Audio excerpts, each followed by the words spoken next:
next exercise, 20 minutes, and then we make a break, is how can you together, the people who are here in the room, work on these challenges ahead. Ideas around that. Not concretely to start, okay, we can take that, but how can you as a group do something? And we will continue now with practical solutions which we made yesterday in the groups, and we will try to present them. Tad mēģināsim bišķiņ sadalīties tie, kas ir no tām konkrētajām grupām, un parādīt tos risinājumus, kuri mums nāca vakardien. Būsiet divi, būsiet viens, tad es mēģināšu palīdzēt. Vakardien mēs iesākām ar to, ka pabeidzām pareizi sakot, ar to, ka bija jāatrisina kāds konkrēts piemērs, un mūsu gadījumā tas bija ideja par izveidot semināru sajietinājumus. Tas ir radies no tā, ka ir aktīvi cilvēki, kas nāk un interesēs, kas saka pašvaldībā veciem ļautiņiem vajadzētu vietu, kur pulcēties, bet viņi negrib kopā ar jauniešiem. Būtu vieta kā jaunradas nāk, bet viņi gribētu savu. Un tad, ko no pašvaldības puses mēs varam darīt, ir atrast telpas, nākt pretī vai nu sekt komunālos izdevumus, vai arī meklēt attiecīgi citu veidu finansējumu, kas varētu būt gan uzņēmēji, gan varbūt vēlākās projektu veidi. Tad tas, kas būtu vēl nepieciešams, protams, visticamāk šādām telpām būtu nepieciešama uzlabojumi gan remonta veidā, gan aprīkojuma veidā. To savukārt varētu balstīt uz brīvprātības principu. Un meklējot palīdzību tādā ziņā, ka aicinot cilvēkus dalīties ar mantām, kas viņiem nav vajadzīgas, bet kurš, protams, nav pilnībā nolietots, bet ir joprojām lietojams un izmantojams. Tāda, kas mums bija nākošana. Par attiecīgi iekārtošanu arī piesaistot tur draugus, radus un tam līdzīgus brīvprātīgos. Tad ir visgrūtākais dabūt tos seniorus, kas nāks, jo šeit vairāk bija runa ne par tiem aktīvajiem, kas jau dejo šuji, šamborē, tie, kas jau ir sociāli ļoti aktīvi, bet ir ļoti liela daļa, kas sēž mājās pie televizora. Mēs tā kā viņus vajadzētu izvot. Un tad tur meklēt caur sociālajiem dienestiem un visādi savādāk meklēt tos cilvēkus, un dažu labi noteikti vajadzētu personīgi aiz rokas atvilkt. Tad tālāk mums jau aizgāja jau doma par praktisko pusi, kā to visu organizēt, ka visticamāk viens jau, protams, ir tas, ka ja cilvēks dzīvo pilsētā, tad jā, viņš atnāks ar kājām, bet gan jau, ka ir arī aktīvisti un tādus, kurus vajadzētu izvilkt, kas dzīvo attālākās vietās, kuriem būtu nepieciešama transporta pakalpojumi, kas ir tāds praktisks aspekts, kas ir risināms vai nu uz tiešām brīvprātības principu, ka ir kāds pieaugušais, kurš gatavs viņiem ziedot savu laiku, mašīniem vienreiz nedēļā vai divreiz kā nu viņi tur vienojās. Un visam pa vidu, protams, ir vajadzīgs koordinātors, kas visu procesu gan tehnisko pusi, gan arī kāds aktīvais seniors, kas savukārt to saturisko pusi organizē. Tā laikam vien. Paldies, varbūt ir kādi komentāri, jautājumi? Jā, kā dabūt tos cilvēkus, kas nav atrodami, kas sēž skatās. Neatrodami, ir iedzīvotāji reģistrs, skatīties. Plus informāciju, vai viņi dos informāciju, kur ir tā? Tur ir dažādi varianti. Ļoti klasiski arī pastāstīšu analoģiju par zālēm. Vīrieši klasiski slimo, bet izvēlas nedzēt zāles. Vīrieši, kā viņus uzrunāt, tiek uzrunātas sievietes. Un sievietēm tiek parasti reklāmas vai tiek taisīts tādas, lai sievietes nopirkt zāles un, teiksim, aiznest saviem vīriešiem. Respektīvi, šeit ir analoģija varētu būt tāda, ka uzrunāt jaunāku paudzi, kas ir viņu bērni vai mazbērni, kuri būtu gatavi to nodot ziņu saviem iesīkstējušajiem vecākiem, un tas ir viens veids, kā viņus var izvilkt. Tad ir radi, protams, draugi, ja vietējā senioru biedrībā ir aktīvāki cilvēki, viņi noteikti zina, viņiem noteikti ir draudziņi, kur ir rezervētāki, teiksim tā. Šis pasākums tad ir jāreklamē vietējās avīzēs un portālos un tādos, un jau kāds izlasa, un tad tu zini, es zinu, ir viens tāds cilvēks, ir tāds, rados, draugos, paziņos, kaimiņos.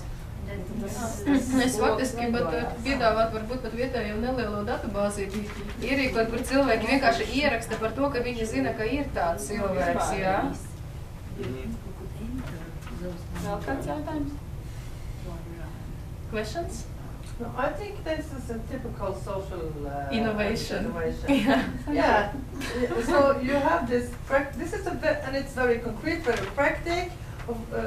Of course, the challenge is that how can you build? You manage to raise the fund to get a coordinator and just some administration stuff or technical stuff, but then you have to make a voluntary network that because this is this issue about older people is, something that is important for every society to take care of, and if you build this network, they can come up with very creative ideas on how to raise money. It could be everything, and then slowly, and if the municipality will give you a free rent some rooms, then it will be a joint venture, and that you can give because everyone is getting old, so so I think this is a very typical case. Very good case. Jā, es pieliku mešu. Tā.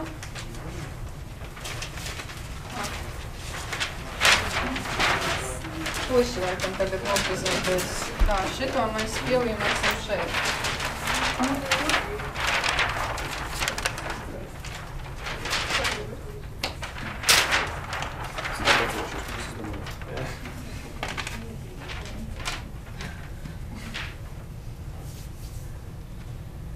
Okay.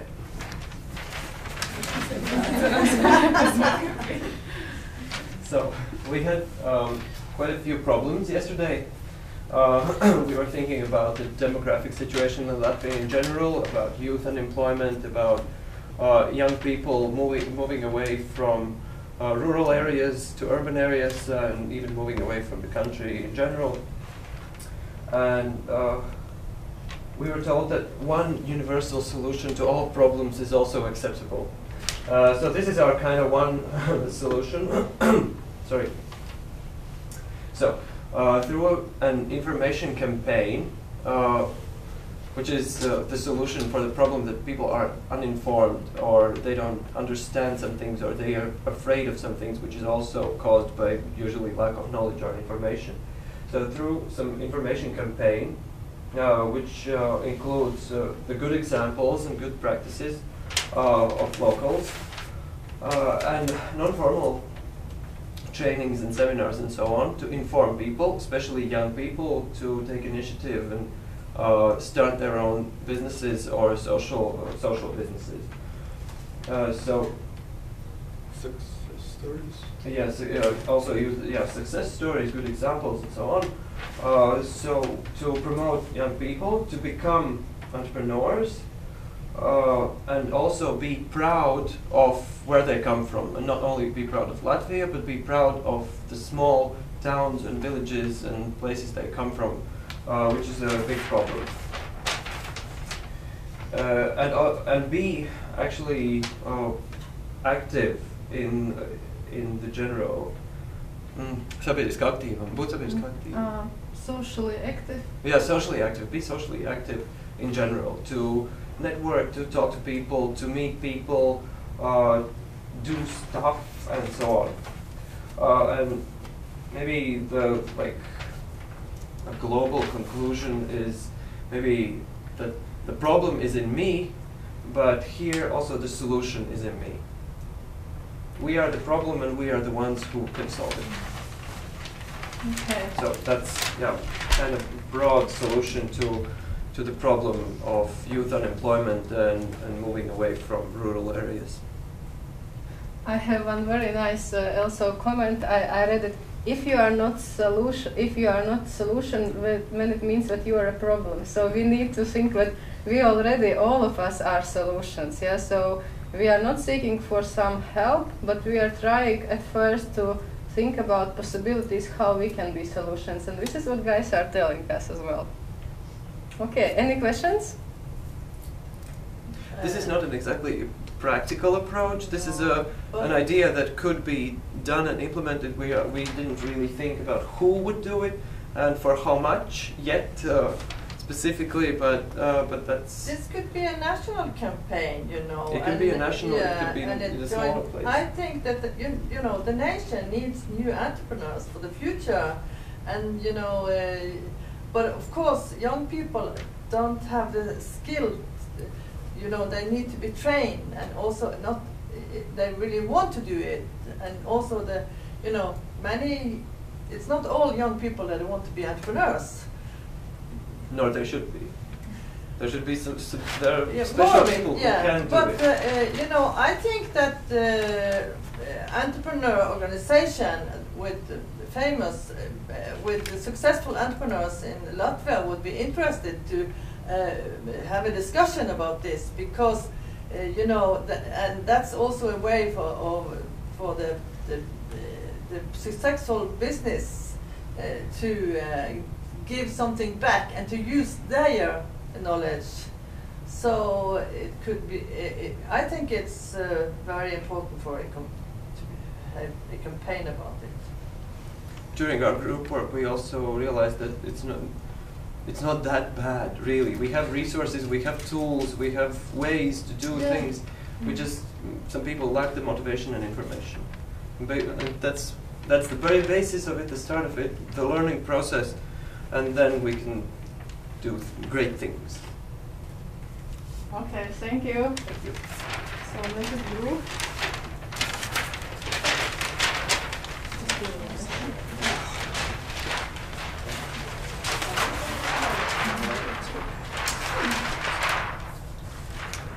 Tā, mūsu problēma, ko mēs izvēlējām, ir sociālā atstumtība un pārstāvē ir jaunieši. Jo mūsuprāt, Latvijā ir daudz tādas sabiedrības grupas, kuras nevar pilnvērtīgi iesaistīties. Un tad mēs izdomājām, ka mēs varētu problēmu risināt vairāk kā skolas līmenī tieši vēl jaunākiem cilvēkiem un izveidot tādu tā kā brīvprātīgu, obligātu pasākumu, kur būtu skolēni spiesti piedalīties, jo skolotāji liek, bet būtu kopīgs mērķis, varbūt esam tieši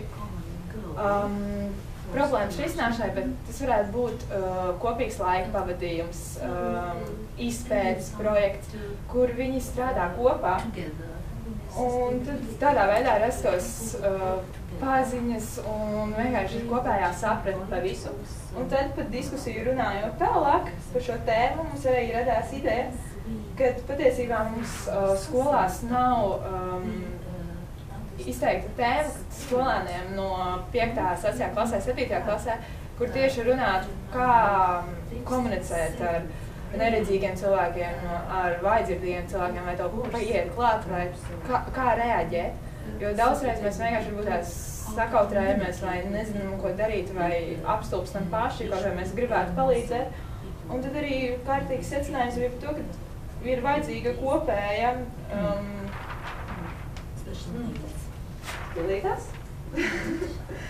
sabiedrības informētība, kad arī ļoti daudz tādu jautājumu, par kuriem vienkārši vajag ļoti vairāk runāt, informēt un kopumā vienkārši pacelt šos jautājumus sabiedrības līmenī, vai visi būtu informēti un zinātu. Jā. Ir kādi jautājumi, komentāri?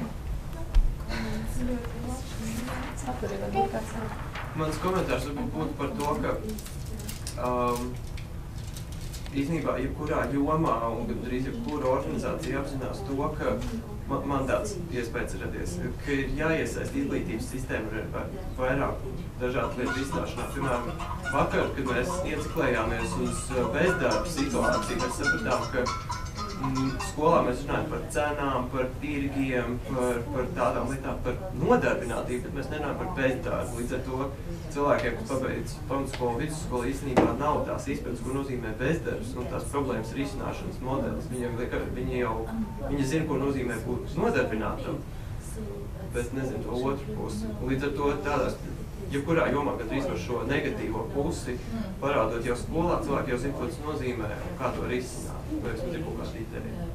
Man liekas, tas varbūt tās skolā ir vairāk teorija, kā tas ir, bet nav tas reālais aspekts, kad tu saskaries un saproti, ka patiesībā arī ir tā, nevis par to tikai pasniedzējs stāv priekšā un runā. Jā, Savu veidu inkubators, mēs augam tādos absolūti pukainos apstākļos, ka viss ir labi un tā ir viena puse, un otra, protams, ka izglītības sistēma manā izpratnē ir ļoti akadēmiska. Tādā nozīmē, ka neskatoties uz to, ka it kā metodiskie materiāli un eksperimentālie visu laiku tiek radīti, jā, un skatoties arī uz saviem bērniem, es redzu, ka īstenībā ļoti daudz kas ir tas pats, kas bija man. It kā, protams, varbūt neko jaunu nevar izdomāt, bet es pastāstīšu arī ļoti praktisku piemēru no savas darbības. Tā kā mums te iet runa par tiem praktiskajiem piemēriem, tad savā pašvaldībā es arī gribu būt par tādu sociālo, kā lai pasaka, pārmaiņu ieviesēju. Un es aizgāju pie deputātiem ar domu, ka manā izpratnē mūsu izglītības sistēmā ļoti stipri pietrūkst tieši radošuma, iniciatīvas un uzņēmējdarbības veicināšanas jau no 1. klases, godīgi sakot, vai pat no dārziņa. Un tas, ko es tagad praktiski cenšos izdarīt, ir virzīt projektu, kur nelielā pavisam pašvaldībā, ne pašvaldībā, bet mēs esam administratīvā vienība, kur dzīvo 2000 cilvēku tikai, izveidot inovāciju kabinetu bērniem. Un tas būtu mans veids, kā palīdzēt tiem bērniem, kas ir, mēs esam tipiska lauku skola, neskatoties uz to, ka mēs esam Ķekavas novads, bet mēs esam pievienoti Ķekavai pavisam nesen pēc tām reformām. Tas ir Latvijā mazākais novads un attiecīgi, lai līdzīgi kā Somijā, kur neatkarīgi no tā, vai tu esi liela pilsēta vai maza pašvaldība, visiem bērniem tiek nodrošinātas vienlīdzīgas iespējas gūt kvalitatīvu izglītību. Un šajā gadījumā manā izpratnē akadēmiskā izglītība nav tik ļoti piemērota mūsdienu tirgus apstākļiem, ka tomēr tie bērniem ir jādod tās zināšanas, nevis kuras bija ļoti foršas pirms 20 gadiem, bet mums ir jādomā, kādas zināšanas viņam iegūt tagad, lai pēc 20 gadiem viņš būtu konkurētspējīgs darba tirgu. Mēs nevaram ražot to, ko mēs ražojām. Kā saka, mēs taču neražojam preces, kas bija Padomju Savienībā. Mēs visu laiku attīstamies, bet cilvēku kapitālā šeit ir tā pati problēma, ka mēs esam ar mieru attīstīt infrastruktūru, bet tai pašā laikā mēs neesam gatavi investēt cilvēku kapitālā. Un šis ir tas sāpīgākais jautājums arī. Ja? Tā kā ir ļoti svarīgi, lai ar tādiem praktiskajiem piemēriem mēs nāktu pie tiem, kas ir zināmā mērā tādi finansējuma noteicēji, jebkurā nozarē viņi būs, ja, jebkurā pašvaldībā. Un tad viņiem virzīt šīs idejas, kuras jums liekas, ka viņām ir jādzīvo šajā pašvaldībā, konkrētajām idejām, kurām ir jābūt iedzīvinātām. Jautājumi, komentāri?